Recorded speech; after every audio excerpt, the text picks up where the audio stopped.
Irmãs queridas, irmãos queridos, eu vos saúdo em nome de nosso Senhor Jesus.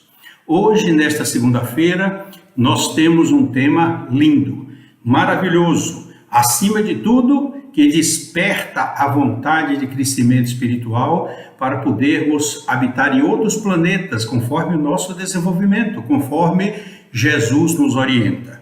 O tema de hoje está no Evangelho segundo o Espiritismo, de Allan Kardec, no capítulo de número 3, com as sugestões da irmã veneranda benfeitora Joana de Ângeles, dos itens 1 e dos itens 3. O título do capítulo, Existem muitas moradas na casa de meu Pai. Há muitas moradas na casa de meu Pai. E a veneranda benfeitora Joana de Ângeles, no seu livro Jesus o Evangelho, à luz da psicologia profunda, comenta este capítulo nesta parte, porque já vimos uma parte muito bonita nas semanas retrasadas, onde ela abordou por 2 vezes o mesmo capítulo. Agora não. É um capítulo do livro Jesus o Evangelho, à luz da psicologia profunda, a partir da página 33, com o título Diversidade de moradas. Portanto, nós vamos começar com a parte do capítulo 3 do Evangelho segundo o Espiritismo, do item de número 1, que é uma passagem de João, evangelista, no capítulo 14, versículos de 1 a 3. Não se turbe o vosso coração. Credes em Deus, crede também em mim. Há muitas moradas na casa de meu Pai. Se assim não fosse, já eu vos teria dito, pois me vou para vos preparar o lugar. Depois que me tenha ido e que vos houver preparado o lugar, voltarei e vos retirarei para mim, a fim de que onde eu estiver, também vós aí estejais. Que coisa linda! Preparação, isso é uma esperança, isso é um otimismo para nós olharmos o futuro deste reino de amor que Jesus vem implantando na Terra. Vamos agora para o item de número 2 do capítulo do Evangelho segundo o Espiritismo, de Allan Kardec, no capítulo 3, item 2, que tem o título Diferentes Estados da Alma na Erraticidade. Daqui a pouco nós vamos falar o que é erraticidade. Então, Allan Kardec nos diz, a casa do Pai é o universo. As diferentes moradas são os mundos que circulam no espaço infinito e oferecem aos espíritos que neles encarnam moradas correspondentes ao adiantamento dos mesmos espíritos. Então, cada planeta é habitado pelos espíritos que têm correspondência com a elevação espiritual daqueles espíritos que estão lá naquele planeta. O planeta Terra, o nosso, é um planeta de expiação e provas. Portanto, todo aquele que aqui habita, exceto Jesus que veio, porque não tinha nenhuma ação negativa contra a lei de amor, pelo contrário, ele sempre estimula, meu fardo é leve, meu jugo é suave. O fardo, respeitar a lei de amor. O fardo é leve e o jugo é suave. Aplicar a caridade, o amor na forma mais sublime que é a caridade. Portanto, esse capítulo tem um título, esse item, Diferentes Estados da Alma na Erraticidade. Daqui a pouquinho nós vamos falar sobre erraticidade. Allan Kardec começa dizendo que as diferentes moradas são os mundos que circulam no espaço infinito. E esses mundos oferecem aos espíritos que neles encarnam moradas correspondentes ao adiantamento desses espíritos. Portanto, vamos continuar. O título ainda é o mesmo, do item 2, Diferentes Estados da Alma na Erraticidade. Vamos falar de erraticidade daqui a pouco. Independente da diversidade dos mundos, as palavras de Jesus também podem referir-se ao estado venturoso ou desgraçado do espírito na erraticidade. Todos os planetas, como nós vimos a identificação, têm as suas características evolutivas e os seus habitantes correspondem a essa evolução. Mas, independente, como diz Allan Kardec, vamos esclarecer bem essa parte. Independente da diversidade de tantos mundos e planetas, as palavras de Jesus também podem referir-se ao estado venturoso ou desgraçado do espírito na erraticidade, no plano espiritual, no estado de erraticidade. Aí vamos ver. Bom, não está no planeta nenhum, está numa colônia, por exemplo, está no estado de erraticidade. O que é a erraticidade? Muitos poderão perguntar, e é claro, porque a palavra erraticidade tem a sua origem na raiz errante, aquele que erra e que anda, não é na raiz de erro, não, erraticidade, aquele que errante, aquele que anda, aquele que busca, que anda, procura alguma coisa, então é errante, logo erraticidade. A sua raiz não é a palavra erro, mas errante.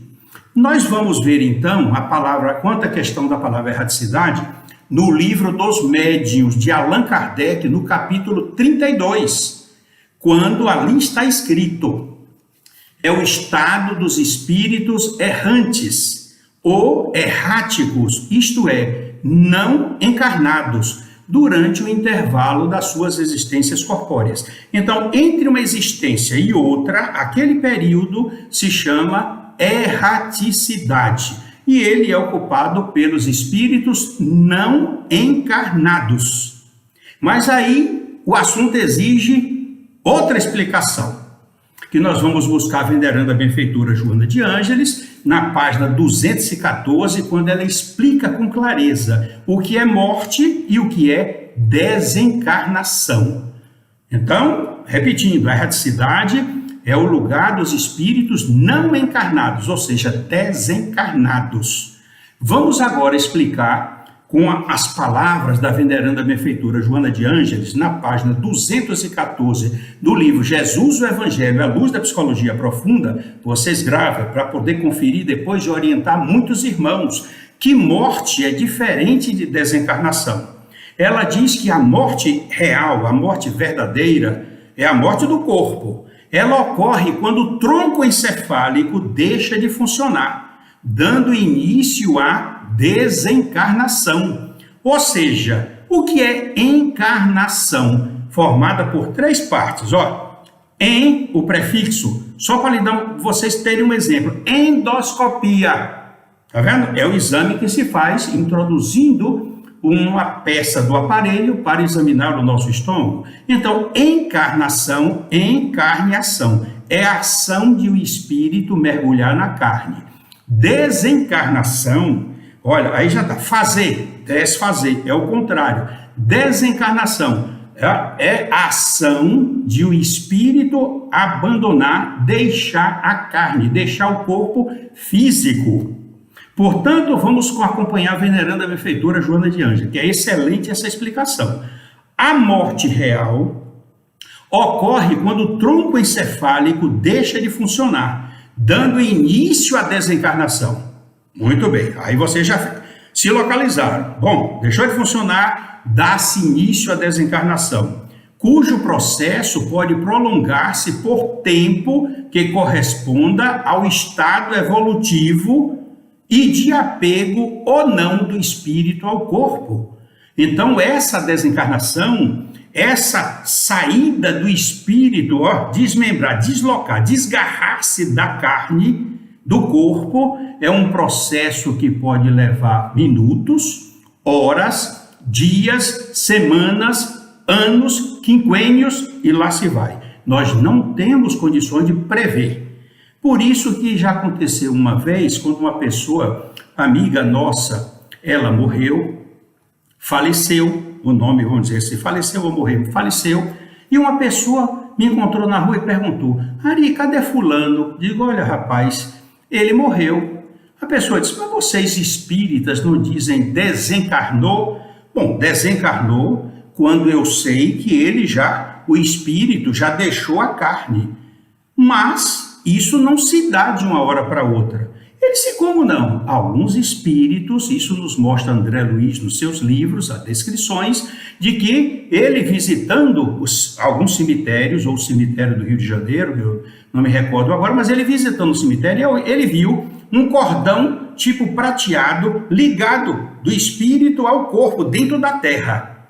Ou seja, o espírito ainda estava ligado aos restos mortais, porque não houve a desencarnação.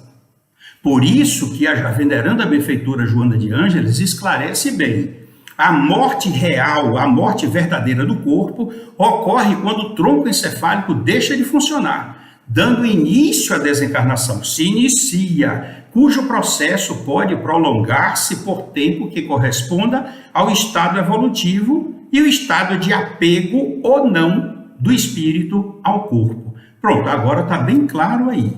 Nós não podemos prever. Quando há auxílio espiritual, os espíritos nobres que ajudam, favorecem o rompimento dos laços que unem o espírito ao corpo. Então, mas enquanto isso não ocorre, o processo é feito. Em alguns casos, diz Allan Kardec, de espíritos mais elevados, antes da morte do corpo, antes do tronco encefálico deixar de funcionar, o espírito já se desvinculou do corpo, já houve a desencarnação. Então vocês vejam como é diferente a pessoa apegada ao corpo, apegada à matéria, o estado evolutivo ainda materializado, quanto tempo não fica agarrado aos restos mortais. Por isso é bom a gente lembrar, e eu vou repetir, a erraticidade é o lugar dos espíritos, como diz Allan Kardec, no Livro dos Médiuns, página 32, os espíritos errantes ou erráticos, isto é, espíritos não mais encarnados, durante o intervalo de suas existências. Desencarnou aqui, vai encarnar cá, este período em que ele passa no plano espiritual é chamado de erraticidade. Tá tudo claro? Vocês aprenderam agora e podem ensinar outros irmãos que estão nos assistindo agora e às vezes não têm conhecimento espírita. Muitas vezes alguém pode dizer, poxa, Ari, mas você vai dando humildando, repete, esclarece, volta. É porque vocês precisam compreender que muitos acessam o nosso canal do YouTube, o canal do YouTube da Casa de Guará, e não têm o conhecimento espírita. Então, nós aproveitamos a oportunidade como esta para fazer o esclarecimento. E vocês aproveitam para relembrar, porque eu sei que vocês já sabem. Vamos agora ao Evangelho segundo o Espiritismo, capítulo 3, item 2. Conforme se acha o espírito mais ou menos depurado e desprendido dos laços materiais, variarão ao infinito o meio em que ele se encontre, o aspecto das coisas, as sensações que ele experimente, as percepções que ele tenha. Vocês vão ver, observem que quantas condições existem, dependendo do desprendimento dos laços materiais, da depuração desse espírito. E aí, Allan Kardec concorda. Também nisso, portanto, existem muitas moradas, embora não circunscritas nem localizadas, enquanto o espírito está nesses estados de coisas perambulando na erraticidade. Agora, para aproveitar, nós vamos aproveitar do Livro dos Espíritos essas orientações que nós estamos dando, quando necessário, mas nesta noite nós vamos trabalhar aqui mais com o Evangelho segundo o Espiritismo, capítulo 3, item 4, que tem um título, esse item, Diferentes Categorias dos Mundos Habitados. Allan Kardec ressaltou que apenas para efeito didático, cada um desses grupos variam ao infinito, dependendo das condições. Então, para facilitar a nossa compreensão, ele classificou os mundos habitados em 5 categorias. A primeira categoria, vamos botar aqui de baixo, são os planetas primitivos, locais das primeiras encarnações. Logo depois, olha como está, aqui está primitivo, logo aqui o nosso planeta de expiação e provas, onde o mal predomina sobre o bem. Depois, a nossa transição está nos levando para o planeta de regeneração. O mal e o bem se equivalem.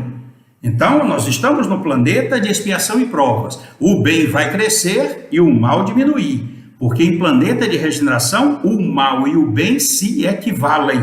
Estão equiparados. Depois, os planetas ditosos, onde o bem predomina sobre o mal. E os planetas celestes ou divinos, onde o mal não existe, só há o bem. É uma explicação, eu achei isso maravilhoso. Allan Kardec foi um mestre esclarecedor, porque nos dá uma visão dessa classificação. Embora ele ressalte que cada item desse, primitivo, expiação e provas, regeneração, ditosos e celestes ou divinos, são classificações, que variam e muito de cada um. Pode ser primitivo de um jeito, enquanto vai essa transição de primitivo para expiação e provas, de expiação e provas para regeneração, de regeneração para ditosos, ditosos para planetas celestes ou divinos. Vamos continuar então, capítulo 3, ainda item 3, quando Allan Kardec escreve: nos mundos inferiores, como o nosso, a existência é toda material. Reinam soberanas as paixões, sendo quase nula a vida moral. Nos mundos mais adiantados, a vida é toda espiritual. Coisa linda. Aí você diz, a Terra é um planeta inferior, mas é quase nula a vida moral? Não, temos uma moral elevada. Vou lembrar o que Allan Kardec falou. Nos mundos inferiores, tem uma faixa onde se encontram ali, milhares ou milhões de espíritos, mas não todos têm o mesmo rótulo igual a carro na linha de montagem, não. Mundos inferiores, então a Terra é um mundo inferior, mas não é nula a vida moral. Temos a distinção de vida moral, mas as paixões ainda são soberanas. É isso que nós queremos explicar. Ele não focou, ele não engessou ali aqueles 5 grupos, não. Ele colocou a título pedagógico, mas cada um tem a quantidade, abrange milhares ou milhões de mundos diferentes uns dos outros, mas que compõem aquela classificação. É isso que nós procuramos entender para não impactar ou somente observar e engessar a nossa interpretação. Observemos como Allan Kardec é cuidadoso no esclarecimento, claro, seguindo sempre a orientação dos espíritos amigos que o orientaram a pedido de Jesus. Agora, embora a veneranda benfeitora Joana de Ângeles tenha sugerido os itens 2 e 5, nós vamos observar aqui agora o item 14. Quando Allan Kardec escreve: os espíritos em expiação na Terra já viveram em outros mundos, donde foram excluídos em consequência da sua obstinação no mal, e por se haverem constituído em tais planetas causa de perturbação para os bons. Então, eles estavam num mundo, outro mundo, mais elevado do que a Terra, mas eles foram excluídos de lá em consequência da obstinação no mal e se constituíram em tais mundos a causa de perturbação para os bons. Aí vocês perguntariam, você está no meio? Claro, nós no planeta de expiação de provas, e todos nós estamos enquadrados aí, todos aqui passam por expiações e provas. Nós não temos de ter vergonha do que nós fomos, porque estamos em crescimento espiritual. O nosso passado, cujas reencarnações estão arquivadas no nosso inconsciente, que o nosso irmão Carlos Gustavo Jung classificou de o sombra, o lado obscuro da nossa personalidade, estão registradas todas as nossas vivências, reencarnações anteriores. Portanto, nós não podemos nos envergonhar. Nós temos de viver procurando sempre fazer o melhor, fazendo com que a nossa vida seja de realizações do bem, seja servindo, seja praticando o amor e a caridade, para que possamos cada vez mais favorecendo a nossa depuração espiritual para a alegria de Jesus. A Terra, continua Allan Kardec, já no item 15, a Terra oferece um dos tipos de mundos expiatórios cuja variedade é infinita. Olha aquilo que eu falei há pouco instante, a variedade é infinita, mas revelando todos eles como caráter comum o servirem de lugar de exílio para espíritos rebeldes à lei de Deus. Ari, você já foi rebelde à lei de Deus? Você é? Não, eu já fui, por isso que estou aqui. E de qualquer forma, você ainda é? Bom, eu ainda me esforço para superar. Meu jugo é leve, meu fardo é suave, disse Jesus. O jugo, obedecer, respeitar a lei de amor. E esse jugo é leve e o fardo é suave. Aplicar a lei de amor. E é isso que nós devemos nos esforçar para não voltar, não sairmos daqui para irmos para exílio em outros planetas, onde Jesus ressaltou, haverá choro e ranger de dentes. Por isso que nós estamos observando tantas mortes coletivas. Algumas dessas, o venerando irmão Manuel Filomeno de Miranda, quando fala nesse último livro publicado, então nós vamos observar que muitos desses estão desencarnando dentro do período estabelecido quando eles chegaram para a reencarnação, e outros estão sendo levados para mundos inferiores, compatíveis com o grau de evolução que eles se apresentam, na rebeldia, reciprocidade no erro, para que depois, quando eles alcançarem patamares de elevação espiritual, eles retornarão para reencarnar aqui na Terra novamente. E nós também, aqueles que progridem, estarão já, talvez, em mundos mais superiores,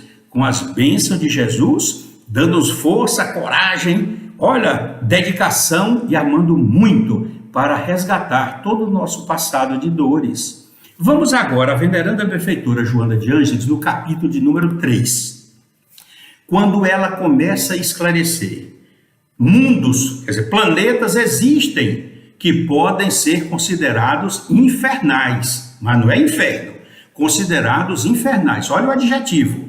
São planetas inferiores, aqueles de que Jesus fala, choro, ranger de dentes, então podem ser considerados infernais, tendo-se em vista as condições de habitabilidade para onde são recambiados os espíritos calcetas, rebeldes, renitentes, que sintonizam com o psiquismo daquele planeta. É isso que está acontecendo aqui muito. Mas ela nos dá aqui uma mensagem maravilhosa. A existência terrena deve ser vivenciada com prazer e emoção, face à riqueza de experiências que a Terra oferece, auxiliando o espírito a desenovelar-se das faixas inferiores das paixões. Você sabe o que é novelo de linha? Aquele que roda assim. Desenovelar-se é sair daquele emolduado, daquele enrolamento, né, de linha, auxiliando o espírito a desembaraçar-se das paixões inferiores, dessas faixas inferiores das paixões. Então a Terra proporciona tudo isso pela beleza, as oportunidades de trabalho, de realização, que nós podemos realizar com frequência, porque há muitos necessitados, e a opção de nós fazermos o bem, de nós enxugarmos as lágrimas, são inúmeras. Portanto, nós não podemos nos deixar ao luxo da preguiça. Allan Kardec desencarnou trabalhando, portanto, nós devemos seguir o exemplo dele. Nós não merecemos, um planeta de expiação e provas, desencarnar em cima de uma cama esperando a morte chegar de jeito nenhum.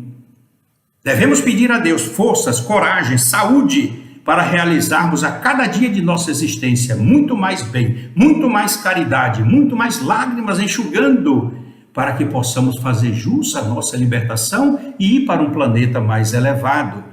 Claro, não esquecendo daqueles que estão no nosso núcleo familiar, dos outros que estão na Terra, que nós devemos trabalhar para que todos sigamos, que nos acompanhem.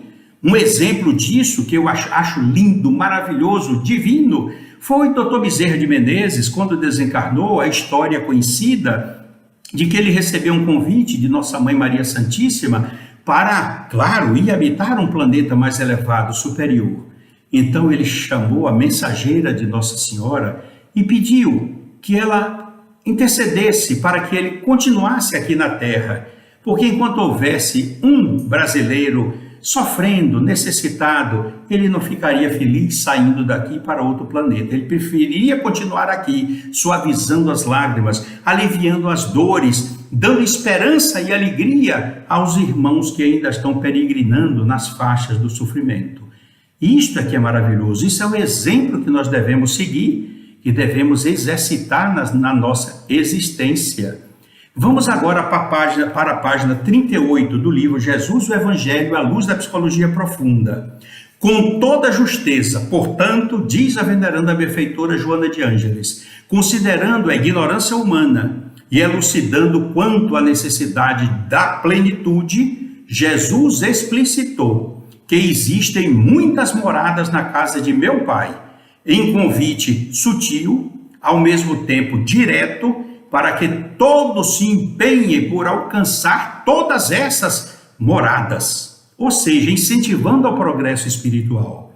E a veneranda benfeitora Joana de Ângeles nos ajuda em todos os seus livros, com seus conselhos, para alcançarmos com segurança as esferas mais elevadas da angelitude. Vocês querem ver? Olha aqui um livro, Tesouros Libertadores, no capítulo 3, meu livro de cabeceira, quando ela diz aqui, mergulha o pensamento e a emoção nas páginas libertadoras do Evangelho de Jesus, a fim de que possas esculpi-las na conduta diária, utilizando-se delas como metodologia iluminativa ante as circunstâncias obscuras do período existencial. Que coisa linda, que conselho de mãe, conselho maternal maravilhoso. No capítulo ainda, no capítulo 3 ainda, é maravilhoso aqui. Jamais consideres que sofrimento é infelicidade ou desgraça, já que você sabe, eu sei, que somente nós somos chamados a resgatar compromissos que foram desrespeitados e atitudes que foram praticadas em agressão aos códigos do bem, a lei de amor e outros. Vocês viram como é conscientizador este conselho? Mas tem mais. No capítulo 16, é o outro, ela diz aqui, existe esperança e paz e de plenitude, esperança de paz e de plenitude nos céus do futuro da humanidade, aguardando os seus realizadores. Estás chamado, eu vou agora colocar no plural, você está chamado, tu estás chamado, eu estou chamado, nós estamos chamados para contribuir em favor da instalação do reino de Deus na terra. E sem qualquer receio, façamos a nossa parte. Ela diz, faze a tua parte. Eu digo, façamos a nossa parte, ajudando a minorar o sofrimento da terra e procurando não transgredir a lei de amor, para não nos complicarmos mais, aumentar o nosso débito espiritual.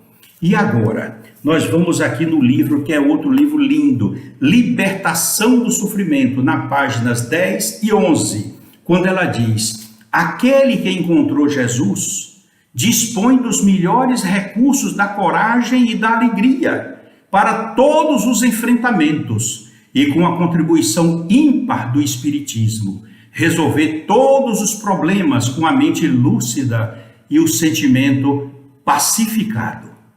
Oh, minha irmã Joana de Ângeles, você é uma mãe amorosa, se preocupando conosco, conselhos maravilhosos. Eu vou repetir, minha irmã, na página 30 do Evangelho, Jesus o Evangelho, à luz da psicologia profunda, uma frase que a senhora colocou, que para mim é maravilhosa, sublime.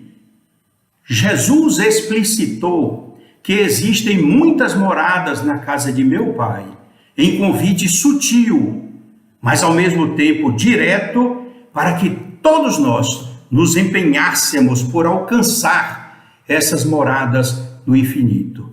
Por isso, meus queridos irmãos, nós vamos elevar os nossos pensamentos a Jesus e dizer, ó querido amigo de Nazaré, é muito bom, maravilhoso estar ao teu lado, quando sentimos a aplicação do culto do teu evangelho em nossa casa, quando nós estamos na casa espírita, mas o mais importante para nós, Jesus, está no capítulo 25 do Evangelho de Mateus, o capítulo 25, versículos 31 e seguintes, quando o Senhor escreveu, todas as vezes eu gravei isso, Jesus, no meu coração, na minha alma, para me lembrar de um conselho tão lindo e tão estimulante para nós abrirmos o nosso coração para praticar a caridade. Todas as vezes que vocês o atenderam a um desses mais pequeninos, eu considero que era a mim que vocês atendiam.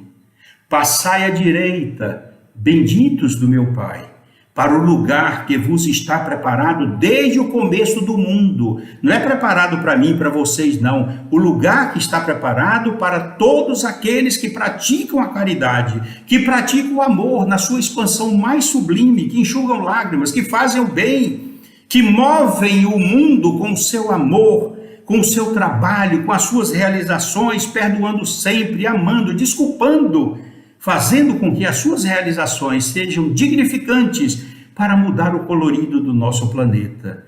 Não devemos deixar o nosso amor enclausurado. Essa passagem de Jesus, Mateus, que vocês podem olhar, Mateus capítulo 25, versículos 31 e seguintes, quando ele separa os bodes das ovelhas, ele diz: todas as vezes que vocês atenderam a um destes mais pequeninos, era a mim que vocês estavam fazendo. E eles responderam: Senhor, nós nunca te vimos nessas condições. É verdade, mas todas as vezes que vocês fizeram isso, a representação dessa gente necessitada, dessa gente sofrida, desta gente desprezada pelos poderes constituídos, eu considerava que era eu que estava ali, recebendo do seu coração a dádiva da alimentação, da água, do conforto, da orientação, do sorriso, do abraço fraterno. Para que coisa mais feliz e estimulante do que esse tipo de trabalho? Portanto, não podemos ficar com as nossas mãos fechadas, mas abrir o nosso coração para ajudar mais, perdoar sempre, fazendo de nossa reencarnação uma semeadura de amor, uma semeadura de vida, como foi de tantas pessoas. Olha aqui, olha, Dr. Bezerra de Menezes, a irmã Joana de Ângeles, a irmã Sheila, o Dr. Flávio Rovella e tantos outros amigos espirituais que estão no plano espiritual, torcendo, trabalhando para o nosso engrandecimento espiritual. Por isso, meus queridos irmãos, eu lhes deixo toda essa semeadura, depositando, espalhando nos seus corações. Eu sou como um farol singelo, à beira do mar, numa noite escura, procurando, com a minha deficiência, a minha insuficiência, levar para vocês essas migalhas de luz que eu recolho do nosso irmão Allan Kardec, recolho do Evangelho com as palavras de tantos espíritos do nosso irmão Allan Kardec, que eu recolho da irmã Joana de Ângeles, que eu recolho de outros livros. Vocês aqui, ó, a libertação do sofrimento e tesouros libertadores e tantos outros que por inspiração neste momento saem dos meus lábios como sementes valiosas de esperança caindo no coração de todos vocês. Que vocês, com o coração adubado pela fé, pela esperança e pelo amor, façam germinar essas sementes para que elas cresçam e se transformem em árvores bondosas, produzindo frutos sazonados de esperança, de paz, de amor, para alimentar o companheiro que segue com vocês, segue conosco e que não tiveram a oportunidade, como nós estamos tendo, de conhecer Jesus através desses espíritos amigos e da veneranda benfeitora Joana de Ângeles. Que o querido amigo de Nazaré nos abençoe, nos ampare, nos assista, ilumine os nossos caminhos e nos ajude a espalhar, a semear também estrelas de esperança nos caminhos de todos aqueles que sofrem, aliviando as suas dores e chegando a ver Jesus no final da jornada. Porque um dia, essas sementes que nós estamos como estrelas, jogando no coração, nos caminhos dos outros, elas estarão, pela lei de retorno, brilhando em nossos próprios caminhos. Fiquem com meu abraço paternal, com a minha amizade, com o meu coração, com o meu amor, porque eu tenho uma alegria imensa de estar nas fileiras espíritas, como vocês estão também. E você que me ouve, que ainda está indeciso, aproveite a sua reencarnação e faça dessa sua vida um roteiro de luz em favor de todos aqueles que padecem, porque cada vez que você está ajudando uma pessoa necessitada, Jesus considera que é Ele que está sendo o propósito do seu gesto de amor. Que Deus os abençoe e os envolva perenemente de luz.